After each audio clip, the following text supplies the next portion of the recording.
The air in the lawyer's office was heavy and thick, recycled through a humming vent that did little to disturb the oppressive stillness. Megan Price focused on a water stain on a ceiling tile, a brownish, amoeba-shaped map of some long-past leak. It was an anchor in the dizzying sea of grief that had been her world since her mother's funeral 2 days ago. Focusing on the stain kept the pressure from building behind her eyes. Across the vast, polished expanse of the mahogany table, her brother Ryan sat stooped, a man folded in on himself, studying the knuckles of his own tightly clasped hands, as if they held a complex legal argument. Beside him, his wife Heather was a stark, angular contrast. She radiated an aura of expensive impatience, her posture impeccable, her blonde hair coiffed into a severe style that brooked no dissent. The scent of her sharp floral perfume, something aggressively modern and French, clashed with the room's comforting, musty smell of old paper, leather-bound books, and faint pipe tobacco. For the third time, Heather's wrist made a delicate, deliberate arc as she checked her diamond-encrusted watch. The gesture was a small, sharp jab in the heart of the somber occasion. Mr. Gable, a kind man with a gentle paunch and spectacles that perpetually slipped down his nose, finally broke the silence. He had been Hazel's lawyer for 40 years, and his sorrow felt genuine. "As you know," he began, his voice raspy with disuse, "Hazel's wishes were quite straightforward. She was never one for complications." He adjusted his glasses, his gaze lingering on Megan with a soft, paternal sympathy before shifting to Ryan. Megan's heart constricted at the use of the past tense. Was. A 3-letter word that was a locked door, a final chapter. Her mother, Hazel, a woman whose spirit had seemed as boundless and enduring as the ancient Blue Ridge Mountains that cradled their valley, was gone. The farmhouse, once a beacon of warmth and the smell of baking bread, now stood silent, a hollow monument. Hazel's liquid assets, her savings account, total $42,150 and change, Mr. Gable announced, peering at the document. Heather's posture, if possible, became even more alert, a predator catching a scent on the wind. She stipulated in no uncertain terms that this sum be offered first, to be taken in its entirety by one party. He paused, the weight of his words settling in the room. The remainder of the estate, as you're aware, consists of the family farmhouse and the accompanying 10 acres of land. Before Ryan could even lift his head, Heather's hand, with its perfectly manicured nails, landed on his forearm. It was less a touch of affection and more a gesture of ownership. "We'll take the cash, of course," she stated. It wasn't a suggestion, it was a decree. Her voice was smooth as silk, but underneath it lay a foundation of unyielding stone. Ryan flinched, a barely perceptible motion, and opened his mouth as if to speak. "Heather, maybe we should—" he started, but a quick, ice-cold glare from his wife silenced him instantly. He wilted, resuming the study of his hands. Heather then turned her attention to Megan, arranging her features into a mask of pity. "Honestly, Megan, what on earth would you do with that old wreck?" she asked, her tone suggesting she was doing Megan a colossal favor. "It's a pit. The roof leaks. The plumbing is practically medieval, and I'm sure it's riddled with black mold. It would cost a fortune just to make it habitable." She let out a small, tinkling laugh that sounded like breaking glass. "It's better this way. Ryan and I have investment plans. We can put this money to work. You can have the memories." The word was a weapon, wielded to diminish Megan's choice, to frame it as sentimental foolishness. To Heather, a woman who saw the world through a spreadsheet of assets and liabilities, a house that couldn't be flipped for a profit was less than worthless. It was a liability, a chain. Megan felt a hot surge of protective anger, a fierce loyalty to the home Heather so easily dismissed. That old wreck was the crucible of her childhood, the library of her family's history. Every creaking floorboard sang a song of the past. To abandon it to rot would be the true betrayal. "I'll take the house," Megan said, her voice astonishingly steady. Relief washed over Ryan's face, so visible it was almost comical. He was off the hook. Heather simply gave a satisfied, barely perceptible nod. "Fine, suit yourself," she murmured, already running calculations in her head. As Mr. Gable pushed the documents across the table, Megan's fingers closed around the cold, heavy iron key he offered her. It felt solid, real, and infinitely more valuable than the fleeting electronic transfer that was already on its way to Heather's account. The first night in the farmhouse was an ordeal of acoustics. Every sigh of the wind in the eaves sounded like a mournful whisper. The groan of the house settling was the sound of a sleeping giant stirring. The silence left in the wake of her mother's absence was a living entity, a palpable void that seemed to absorb all other sounds. Megan lay awake in her childhood bed, under a heavy quilt Hazel had stitched from squares of their old dresses and shirts, and felt the immensity of her grief wash over her. Heather's dismissive words, "old wreck," "money pit," played on a loop in her mind. A cruel counterpoint to the home's quiet dignity. In the stark light of day, Heather's assessment wasn't entirely wrong. The house was a catalogue of decay. A damp, earthy smell of mildew clung to the living room drapes. The kitchen faucet maintained a rhythmic, maddening drip. Drip, drip, into a rust-stained sink. A spiderweb of a crack frosted the corner of a window pane in the guest room, sealed long ago with brittle yellowed tape.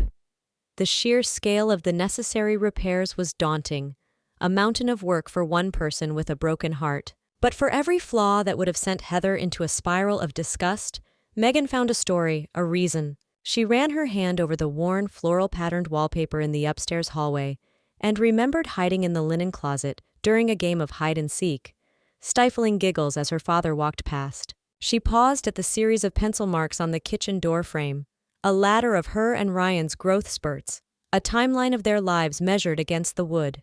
M6, R8. The deepest, most worn armchair in the living room, upholstered in a faded chintz, still held the perfect permanent indentation of her mother's small frame. Megan sank into it, closed her eyes, and could almost smell the faint, comforting aroma of lavender and Earl Grey tea. This was not a structure of rotting wood and failing pipes. It was a sanctuary, a vessel of love. This was the last place on earth where Hazel Price felt tangibly present. A new feeling began to germinate in the fertile soil of her grief. A fierce, defiant purpose. She would not allow this house, this legacy, to succumb to the entropy Heather so gleefully predicted. Honoring her mother was more than just occupying the space. It was an act of restoration, of revival. The next morning, she awoke not to the familiar weight of sorrow, but to the bright, crisp promise of the Shenandoah dawn.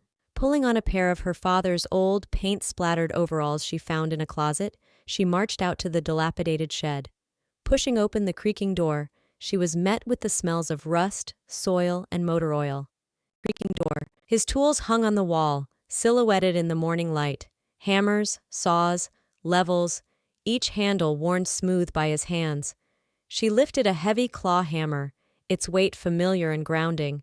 This was something she could do. She started with the garden, her mother's pride and joy, now a riot of weeds. For hours she pulled and dug, her muscles screaming in protest until the good earth was visible again. Then she moved inside, scrubbing the kitchen floor on her hands and knees until the original honey-colored pines shone through. Each completed task, no matter how small, was a victory against despair. It was grueling, solitary, physical work, but it was also a form of prayer. With every nail she pulled, every surface she polished, every weed she plucked, she was not just fixing a house, she was mending her own heart. She was no longer just the grieving daughter.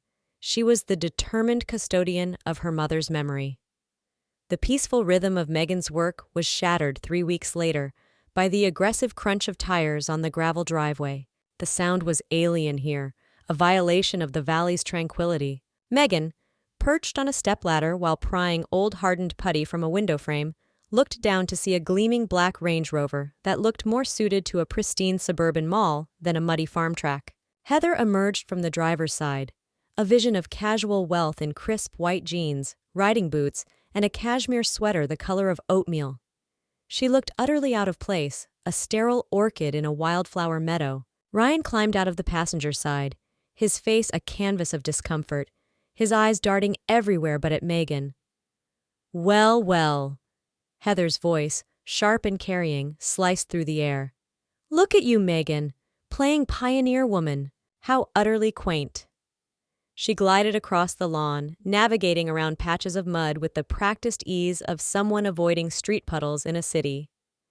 Megan descended the ladder, wiping a smear of putty from her cheek with the back of a dusty glove. Heather, Ryan, I wasn't expecting you. She felt exposed and shabby in her father's old overalls. Ryan offered a flimsy, apologetic smile. We were just in the area, visiting some friends at the winery, he mumbled, a lie so thin it was transparent. They both knew the only reason they were here was Heather's morbid curiosity. Heather's gaze performed a slow, critical sweep of the house and yard, her nose slightly wrinkled as if she'd detected a foul odor. Settling in? She echoed Ryan's word, infusing it with layers of sarcasm. Ryan, darling, look at this place. It's a complete disaster zone. Her voice was pitched just loud enough to be a public proclamation rather than a private comment. Honestly, Megan, I just don't understand your thinking. You should have taken our advice and just let them bulldoze it. It would have been a mercy. She breezed past Megan into the house, her expensive boots clicking an arrogant rhythm on the hardwood floors that Megan had spent an entire weekend scrubbing and waxing. The tour of condescension began. She ran a manicured finger along a freshly painted windowsill. Still so much dust, she murmured, examining her fingertip with theatrical disgust. Oh, you painted the kitchen? It's a very rustic color choice. In the living room, she stopped to admire her own reflection in a newly cleaned windowpane, turning her head from side to side. We just returned from a glorious week in St. Bart's, by the way, she announced to the room at large. A little celebration, putting Mom's generous gift to good use. The resort was divine. You wouldn't believe the infinity pool. The comparison was deliberate and cruel. Heather's inheritance had bought her tropical luxury, while Megan's had bought her dirt, dust, and manual labor. Ryan, standing awkwardly by the door, tried to find something positive to say. The garden looks like you've put a lot of work into it, Meg, he offered weakly. Heather shot him a look. Put a lot of work in. It's clean, I suppose, she conceded, if you like that sort of overgrown natural look. The visit was mercifully short. Heather soon declared the rustic fumes were giving her a headache. As the Range Rover sped away, kicking up a plume of gravel dust, Megan stood on the porch, her hands clenched into tight fists at her sides. The initial sting of humiliation quickly cooled and hardened into something else. It was a cold, quiet, diamond-hard resolve. Heather saw her as a fool living in a ruin. Megan would excavate every last secret from that ruin and prove her wrong. Heather's visit was the flint-striking steel.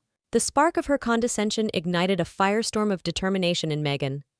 The next morning, she bypassed the smaller, manageable tasks and set her sights on the true heart of the house's decay, the living room wall. It was a monstrosity of water-stained plaster, bulging in places, cracked in others, a map of every winter storm and roof leak the house had ever endured. As she stood before it, sizing it up, another memory of her mother surfaced with crystalline clarity. It was a cold January night, years ago, with the wind howling outside. Hazel had been sitting in her armchair, a thick afghan pulled up to her chin. That wall, she had mused, gesturing with her knitting needles. There's a strange draft that comes right through it. Your father patched it a dozen times, inside and out, but he always said it was like the cold was coming from nowhere. He could never find the source. At the time, it had been just another of the house's charming, inexplicable quirks. Now it felt like a posthumous instruction, a riddle waiting to be solved. She went to the shed and returned with her father's heaviest crowbar, a pair of safety goggles, and a resolve forged in equal parts grief and spite. She placed a canvas drop cloth on the floor, took a deep breath, and took her first swing. The impact sent a shockwave through the plaster, which exploded into a fine, chalky dust that immediately filled the air, catching in the sunbeams slanting through the window. It was brutal, messy work. Strips of wooden lath, dry and brittle with age, splintered under the force of the blows, revealing the dark, musty cavity behind them. Sweat soon soaked the collar of her shirt and trickled down her temples, carving clean paths through the grime on her face. For hours, the only sounds were her own ragged breaths and the percussive symphony of demolition. The thwack of the crowbar, the crack of splintering wood, the thump of debris hitting the floor.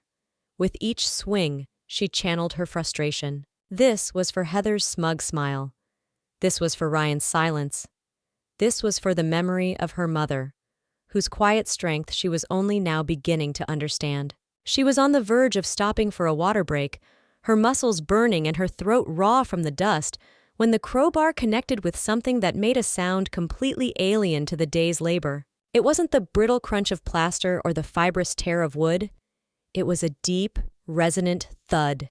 A solid, metallic sound that vibrated up the steel shaft of the crowbar and into the bones of her arms. She froze, the crowbar still in her hand. Her heart, which had been pounding from exertion, now began to hammer with a different emotion, adrenaline-fueled curiosity. She tapped the spot again, gently this time. Thud.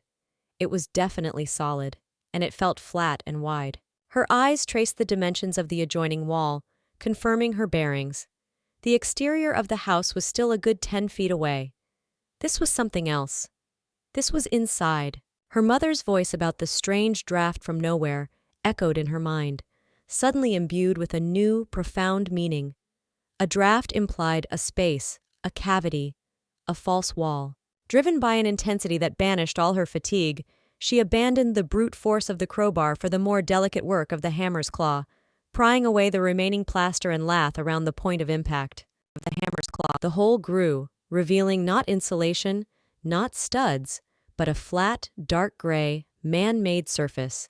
It was another wall, a secret barrier, hidden for decades in plain sight. A tremor of pure, unadulterated excitement, an emotion she hadn't felt in months, shot through Megan. A false wall. It was the stuff of Gothic novels and historical dramas, not something a person found in their own living room in the Shenandoah Valley. With a new, almost manic energy, she attacked the edges of the opening, pulling away chunks of plaster and splintered lath. The hole widened, exposing more of the hidden surface. It was old, thick drywall, the seams expertly mudded and sanded, a masterful piece of construction designed to be utterly invisible. And there, in the center of the secret wall, framed perfectly between two thick wooden studs, was the unmistakable, hard-edged outline of a heavy black iron door. A safe. It was roughly 2 feet square, its surface pitted with age, its formidable presence a silent, stoic guardian of a long-held secret. Her breath caught in her throat, a sharp, audible gasp in the dusty air. This had to be it. This was what her mother had been protecting. Her mind immediately shifted gears. A safe meant a key or a combination. A frantic, feverish search began. She emptied every drawer in the antique secretary desk, sifted through old letters and receipts, shook out every book on the living room shelves, hoping to find a slip of paper with numbers written on it. Nothing. She checked inside old vases, under loose floorboards she already knew about, in the pockets of her father's old coat still hanging in the hall closet. Despair began to creep in, cold and sharp. To have come this far, to have found the secret, only to be thwarted by a locked door, felt like a uniquely cruel twist of fate. Then her eyes fell upon the one object in the room she considered sacred and had left untouched, the large, formal family portrait of her mother, hanging in its ornate gilt frame above the stone fireplace. It was the only photograph Hazel had ever insisted be professionally framed, a costly expense at the time. It was her mother's pride. With a surge of intuition, Megan carefully lifted the heavy portrait from its hook. Her heart leaped.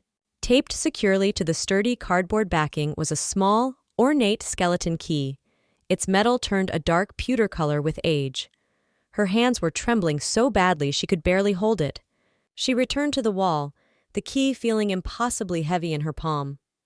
The dust motes, illuminated by the slanting afternoon sun, swirled around her like a host of tiny, silent witnesses. She took a deep, steadying breath and inserted the key into the lock of the safe. For a moment it resisted, and her heart sank. She wiggled it gently, and then it slid home. She turned it. The mechanism inside protested with a loud, grating click-clack that echoed through the quiet house, a sound of finality, of revelation. Gripping the small, cold handle, she pulled. The heavy iron door swung outward on protesting hinges, with a low, deep groan. Megan stumbled back a step, her hand flying to her mouth. The sight that greeted her defied all logic. The safe was full. It wasn't just a few documents, it was a treasure chest. There were tight, paper-banded stacks of old $50 and $100 bills, more cash than she had ever seen in her life. Next to them were several small, heavy canvas bags, one of which had fallen on its side, spilling a cascade of dull, heavy gold coins onto the floor of the safe. And resting on top of it all, like a crown jewel, was a thick, dark brown, leather-bound folder. She reached in, her fingers shaking, and touched a stack of bills. It was real. She picked up a single gold coin, its weight solid and substantial in her palm. It was a fortune. A life-altering, mind-boggling fortune, hidden away behind a drafty wall in a house Heather had cavalierly dismissed as a worthless teardown. Megan's knees felt weak. She carefully lifted the heavy leather folder from the safe, her movements slow and deliberate as if she were in a dream. She backed away from the wall of debris and sank into the comforting, familiar embrace of her mother's floral armchair, the one place in the house that still felt like a hug. Oblivious to the plaster dust that puffed up around her, she laid the folder in her lap. After wiping her grimy, trembling hands on her overalls, she carefully untied the thin, cracked leather cord that held it shut. The first thing she saw was a single, folded sheet of heavy cream-colored stationery, covered in her mother's beautiful, looping cursive, a script that was as familiar to her as her own face. It was a letter. "My dearest Megan," it began. The sight of the words, of her name written in her mother's hand, brought a fresh wave of tears to her eyes. "If you are reading this, it means you did exactly as I hoped. You chose the house. You chose our home, our history, over the easy allure of money. And for that, my brave girl, I am already more proud of you than you can ever know." Megan had to pause, pressing the heels of her hands to her eyes, a sob catching in her throat. She read on. Hazel explained the treasure with simple clarity. The cash and gold were a legacy from her own parents, Megan's grandparents, who had lived through the Great Depression and emerged with a deep, abiding distrust of banks and financial institutions. They had saved every spare dollar, converting it to gold when they could, hiding it all within the very bones of the home they loved, a secret fortress against an uncertain world. Hazel had become the next guardian of the secret, adding to it quietly over the years, waiting for the right time, and more importantly, the right person to whom she could entrust it. "Money can build a life, but it can also poison a soul, my love," Hazel had written, and Megan could almost hear her mother's gentle, firm voice. "I have watched Heather's influence wrap around your brother like a vine, choking out the good, kind boy he once was. It has broken my heart. I knew that if the inheritance were a simple choice between cash and a crumbling house, a person's true character would be laid bare. I had to be sure this legacy, our family's security, went to the child who understood that our real wealth was never in a bank account. It was in these walls." But the letter wasn't finished. "The money will give you freedom, Megan, but it is not the real treasure. Look at the other papers." Her curiosity piqued, Megan carefully set the letter aside and lifted the documents underneath. The first was a certified copy of the property deed. Tucked neatly inside its folds were a sheaf of official county zoning documents, stamped and dated 12 years prior. She unfolded them, her eyes scanning the dense, impenetrable legalese. Then, certain phrases began to leap out. Zoning variance granted. Rezoned for commercial retail development. Highway interchange corridor. Tucked behind that was a more recent document, a formal property appraisal, commissioned by Hazel just last year. Megan's jaw went slack. The worthless 10 acres of farmland, due to its prime location next to a new highway interchange she hadn't even known was being planned, was valued at a figure so large she had to read it 3 times to believe it. The land alone was worth millions. Her mother had known. She had sat on this knowledge for over a decade, living her simple life, the quiet, unassuming guardian of a veritable gold mine. She was waiting, testing, ensuring her life's greatest secret would be a blessing, not a curse. Megan gathered the letter, the deed, and the appraisal, holding them to her chest. The tears that flowed now were not of grief, but of a profound, overwhelming love and a staggering sense of understanding. Her mother hadn't left her a run-down house.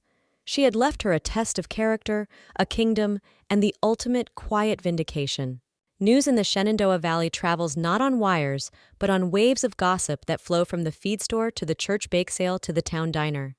The roofing contractor Megan had hired for a simple quote was a known conductor in this orchestra of information. Over a plate of eggs and bacon at the Valley View Diner, he regaled his friend with the tale of the big job happening at the old Price place. "Kid you not, she's tearing down interior walls herself," he'd said, shaking his head in bewildered admiration. The woman in the booth behind him, sipping her coffee, was none other than Heather Langdon's hairdresser. By 4 o'clock that afternoon, a third-hand, dramatically embellished version of the story reached Heather via a breathless phone call. Renovations and tearing down walls were words that, in Heather's world, equated to a massive infusion of cash. Where would a simple, unemployed woman like Megan get that kind of money? The question sparked a suspicion that quickly metastasized into a furious, all-consuming certainty. She had been played. She had missed something. There was no phone call to Megan, no polite inquiry. The next afternoon, the black Range Rover, for the second time, tore up the gravel driveway, this time with a feral aggression that sent stones flying. Heather burst out of the car before the engine had fully died, her face a thunderous mask of rage. She didn't bother knocking. She threw the front door open with such force that it slammed against the wall, and then stopped dead. Her eyes, wide with a mixture of horror and avarice, fixed on the gaping, debris-strewn hole in the living room wall and the dark, empty maw of the open safe. Her gaze shot from the hole to Megan, who was calmly sweeping plaster dust into a neat pile. "What is this?" Heather's voice was a high-pitched shriek that cracked with disbelief. "What did you find? What did you do?" Megan leaned the broom against the sofa, her calm demeanor a placid lake in the face of Heather's hurricane. "Hello, Heather. As you can see, I'm renovating." "Don't you dare play dumb with me!" Heather screamed, stepping over a pile of lath to get closer. Her eyes frantically scanned the room, as if expecting to find gold bars stacked by the fireplace. "You knew. The whole time, you knew there was something here. You let us take that pathetic, insulting $40,000 while you sat on this?" She gestured wildly at the hole, her whole body trembling with rage. "That was Ryan's inheritance, too. That was our mother's house. We have a right to whatever you found in there. It's family money." The cool, sophisticated facade she presented to the world had been utterly incinerated, revealing the raw, ugly, grasping greed that lay beneath. She began to pace the room like a caged animal, her mind racing with calculations of lost profits. "You are going to sell this dump immediately and give us our rightful half. It's only fair. I'll call our lawyer. Ryan will back me up, you'll see." "You cheated us!" Megan watched the meltdown, a profound sense of pity washing over her.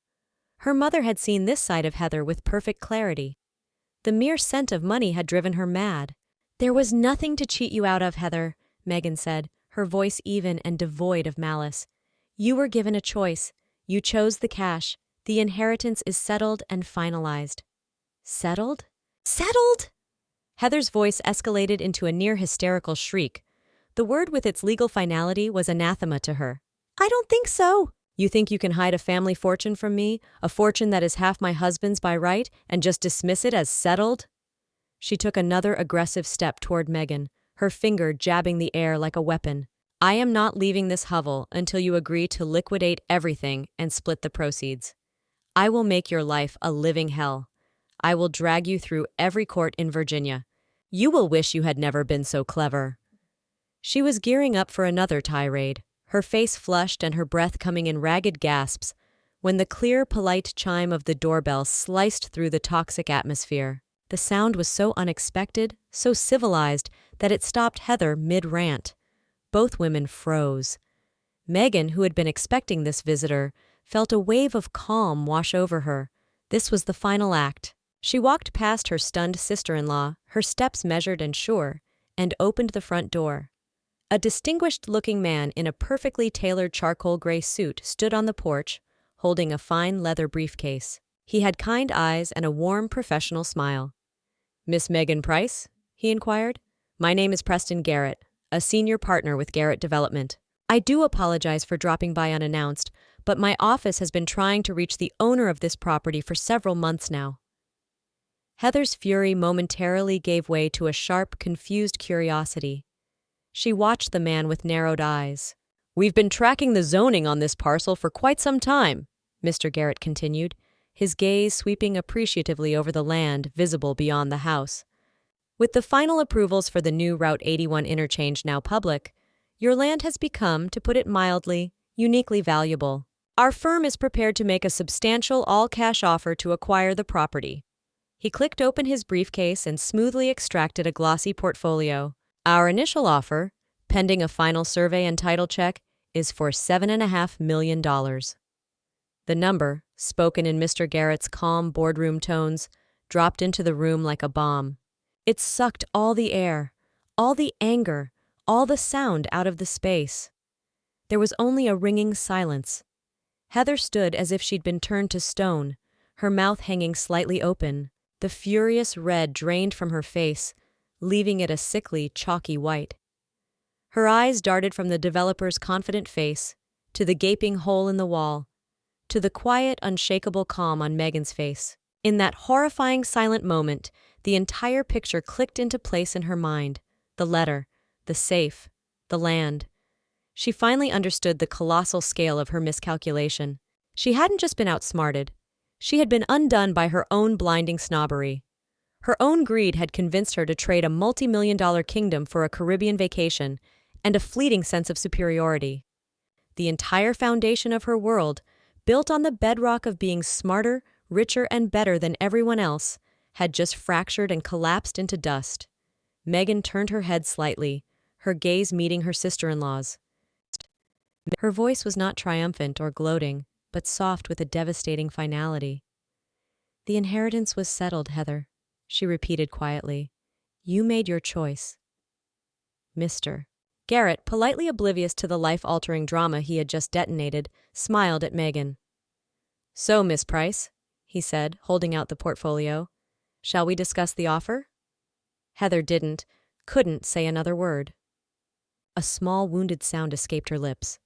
She turned, a puppet with its strings cut, and stumbled out the door. The roar of the Range Rover was the sound of a desperate retreat. Megan watched her go, then turned back to the man in the doorway of her new life, a future of infinite possibility stretching out before her. "Yes, Mr. Garrett," she said, a small, true smile finally reaching her eyes. "Let's talk."